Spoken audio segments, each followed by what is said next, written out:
Would you let a stranger clean your ear with a metal rod on a crowded street in India? It may sound strange, but for generations this has been a real job passed down from father to son. And in Delhi, it's a daily routine for hundreds.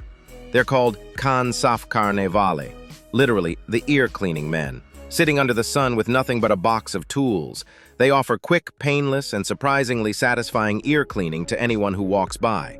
No clinics, no appointments, just skill and trust. This isn't a new trend. It's a tradition. Ear cleaning was once a respected part of community hygiene in India, like barbers or dentists. Families passed the trade down through generations.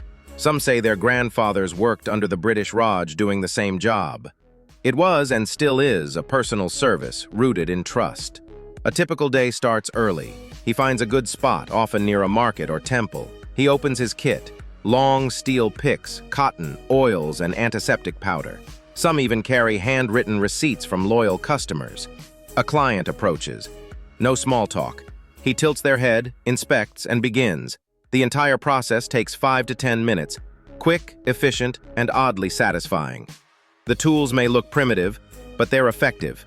A curved steel rod scrapes away wax. Cotton is used to absorb. Sometimes a few drops of herbal oil soften the ear canal. Years of practice make these men masters of pressure and precision.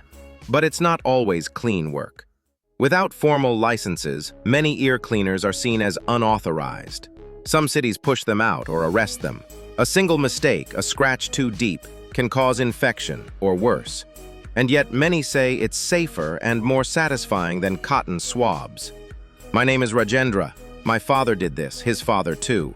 I've cleaned ears for 40 years. He speaks with pride, not shame. I don't have a clinic, but my hands know what they're doing. My customers keep coming back. His son, however, doesn't plan to continue. The world sees us as dirty. Maybe it's time to change. The future of street ear cleaning is uncertain. As cities modernize, fewer people trust sidewalk services. Some ear cleaners are adapting, moving into clinics, getting trained, even advertising on WhatsApp. But for many, the tradition may disappear with them.